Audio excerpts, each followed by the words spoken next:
할렐루야, 안녕하세요.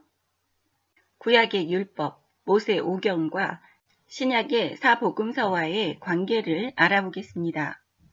우리 모두는 매일매일 한 걸음씩 육신의 죽음을 향해서 나아갑니다. 그 말은 어떤 사람에게 있어서는 인생의 끝이라고 생각합니다. 하지만 우리 믿는 사람들에게는 영원한 삶의 시작점으로 다가가는 것입니다. 내가 죽음을 두려워한다는 것은 내 영이 잠재의식에서 육신이 죽으면 어디에 갈 것인지 알고 있다는 것입니다. 내가 죽음을 두려워하지 않는다는 것은 내 영이 잠재의식에서도 육신이 죽으면 아버지의 영원한 집인 천국에 간다는 것을 알기 때문에 두려움이 없는 것입니다. 물론 모든 사람은 막상 죽음 앞에서 사랑하는 사람들과의 작별로 작아질 수 있습니다. 하지만 받아들이는지 발악하는지에서의 차이점이 있습니다. 안 믿는 사람들은 현재의 삶에서 모든 것을 올인합니다. 하지만 믿는 사람들은 영생을 위해서 우리의 모든 것을 올인합니다. 지금 내가 살고 있는 삶에서 내 모든 것을 천국을 위해서 올인하고 있는 것인지 아니면 나에게 부귀 영화와 이 세상 것 때문에 올인하고 있는지를 여러분은 구분하셔야지 됩니다. 여러분은 내 육신이 원하는 것 때문에 천국을 잃어버리는 어리석은 짓은 하지 마셔야지 됩니다. 이 뜻은 나의 육신을 아버지의 말씀에 꿇어 엎드려 순종하게 만들어야 한다는 것입니다. 내가 하나님보다 더 좋아하는 것이 있다면 그것은 지옥행위라는 말씀입니다. 신명기 5장 29절에 다만 그들이 항상 이 같은 마음을 품어 나를 경외하며 내 모든 명령을 지켜서 그들과 그 자손이 영원히 복받기를 원하노라 라고 하나님께서 이야기하셨습니다. 이것은 하나님께서 우리를 징계하시기 위해서 이러한 율법을 만들어 놓으신 것이 아니라는 뜻입니다. 하나님께서는 우리가 영원히 복받기를 원하시고 계십니다. 신명기 30장 9절에는 네가 네 하나님 여호와의 말씀을 청종하여 이 율법책에 기록된 그의 명령과 규례를 지키고 네 마음을 다하며 뜻을 다하여 여호와 네 하나님께 돌아오면 네 하나님 여호와께서 네 손으로 하는 모든 일과 네 몸의 소생과 네 가축의 새끼와 네 토지 소산을 많게 하시고 너에게 복을 주시되 곧 여호와께서 네 조상들을 기뻐하신 것 같이 너를 다시 기뻐하사 너에게 복을 주시리라 라고 말씀하셨습니다. 이것은 출애굽기에서 하나님께서 이스라엘 1세대들에게 해주신 모든 축복을 동일하게 2세대들에게 내려주신다고 약속하시는 제 언약의 말씀입니다. 하지만 우리가 잘 먹고 잘 살기를 위해서 하나님을 섬긴다는 것은 하나님을 우리를 위한 도구로 사용하겠다는 마음이 있는 것입니다. 그것은 내가 주인이 되는 우상입니다. 내가 하나님이 되는 우상입니다. 우리는 하나님을 영화롭게 하기 위하여 만들어진 존재입니다. 이사야서 43장 21절에 이 백성은 내가 나를 위하여 지었나니 나를 찬송하게 하려 함이니라 라고 말씀하셨습니다.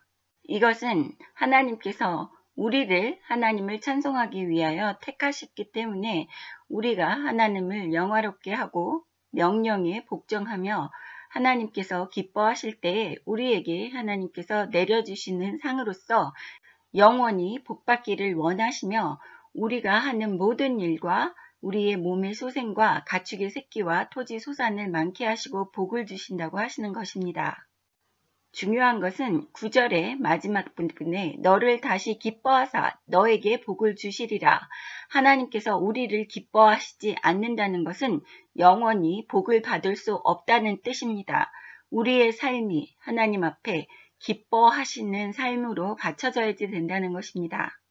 15절, 16절에 보시면 보라 내가 오늘 생명과 복과 사망과 화를 네 앞에 두었나니 곧 내가 오늘 너에게 명령하여 네 하나님 여호와를 사랑하고 그 모든 길로 행하며 그의 명령과 규례와 법도를 지키라 하는 것이라. 그리하면 네가 생존하며 번성할 것이요 또 네 하나님 여호와께서 네가 가서 차지할 땅에서 너에게 복을 주실 것임이니라.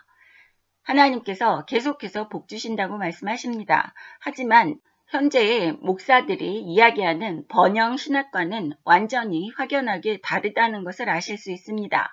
번영 신학을 이야기하는 목사들은 나를 우상으로 섬길 때에 이야기하는 번영 신학입니다. 내가 잘 먹고 잘 살기 위해서 하나님을 도구로 사용한다는 말입니다. 하지만 하나님께서 하시는 말씀은 우리가 하나님을 경배하고 하나님의 명령과 규례를 지키고 마음을 다하며 뜻을 다하여 하나님 말씀을 지키고 사랑하면 하나님께서 복을 주신다고 이야기하시는 것입니다. 이것은 조건부적인 복입니다. 번영 신학과는 차이가 있습니다. 하지만 우리 믿는 사람들에게는 우리 하나님의 자녀들은 당연히 하나님이 주시는 복을 누릴 수 있는 권리가 있는 사람들입니다.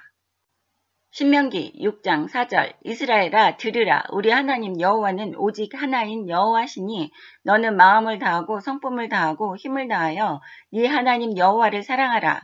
오늘날 내가 너에게 명령하는 이 말씀을 너는 마음에 새기고 네 자녀에게 부지런히 가르치며 집에 앉아있을 때에든지 길에 행할 때에든지 누웠을 때에든지 일어날 때에든지 이 말씀을 강론할 것이며 너는 또 그것을 네 손목에 매어 기호를 삼으며 네 미간에 붙여 표를 삼고 또 네 집 문설주와 바깥문에 기록할지니라.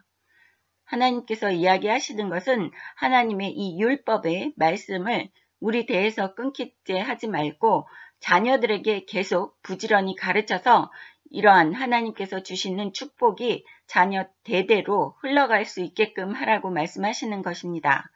이 말씀을 손목에 메고 기호를 삼고 미간에 붙여서 표를 삼고 문설주와 바깥문에 기록할지니라 라고 이야기하시는 것은 그렇게 하나님의 말씀을 늘 주야로 묵상하며 잊지 말고 기억하라는 것입니다.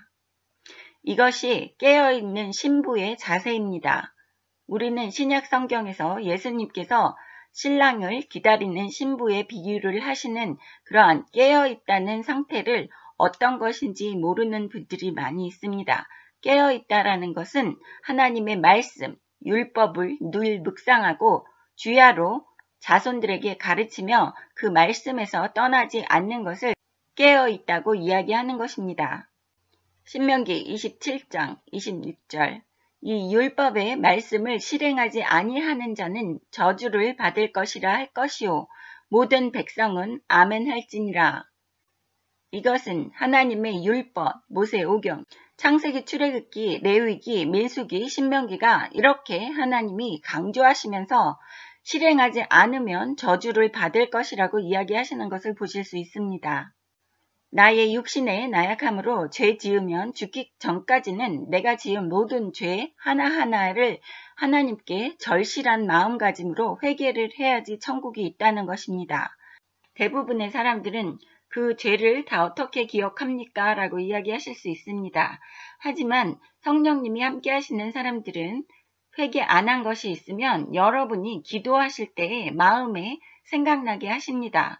그 마음에 생각나는 죄는 여러분이 회개를 하나님이 만족할 만큼 안 하셨다는 뜻입니다. 여러분은 그 기억나는 죄에 대해서 충분히 기억하지 않을 때까지 회개를 하셔야지 된다는 것입니다.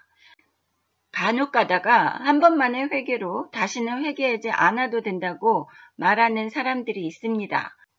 그러한 사람들은 마귀들의 조종을 당하는 사람들입니다. 성경에서 이스라엘 사람들이 제 지을 때마다 매번 속건제, 속죄제 이러한 제사들을 올렸습니다. 신약에서 예수님이 돌아가신 후부터는 매번 동물을 죽이지 않아도 되는 제사들입니다. 예수님이 영원하신 제물이 되었기 때문입니다. 하지만 제사의식, 예식, 즉 기도와 찬양과 예배와 회개는 매번 행해져야지 됩니다. 우리가 주일날 한번 예배 드렸다고 해서 다음 주에 다시 예배 안 드리는 분들 없을 겁니다.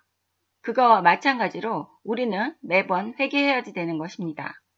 구약에서 모세오경, 즉 율법은 육신을 갖고 사는 삶에서 현재 세상에서 어떻게 복을 받고 아버지의 은혜 가운데에서 살 수 있는지를 가르쳐주는 은혜의 말씀입니다. 구약의 모세오경을 알지 못하면서 하나님께 축복을 받고자 하시는 분이 있으면 그것은 절대로 이루어질 수 없는 일입니다. 신약의 예수님의 말씀, 사복음서는 복된 말씀이라는 뜻입니다. 이 복된 말씀은 어떻게 해야 천국에 갈 수 있는지 방법을 말씀해 주십니다. 율법으로 천국 갈 수 있는 사람이 없기 때문입니다. 하지만 율법을 모르면 무엇이 죄인지를 알지 못하기 때문에 현재 세상의 법을 적용시킵니다. 율법은 하나님의 자녀들이 이것이 죄인지 아닌지를 구분할 수 있는 잣대입니다. 지금 현재의 세상의 법을 적용시킨다는 것은 하나님이 죄라고 결정하시는 잣대를 인간의 법에 따른다는 뜻입니다. 즉, 그것이 하나님이 기뻐하시는지 안 기뻐하시는지를 구분을 할 수 없다는 것입니다. 당연히 하나님의 율법을 모르기 때문에 하나님 앞에 회개할 줄도 모르는 것입니다.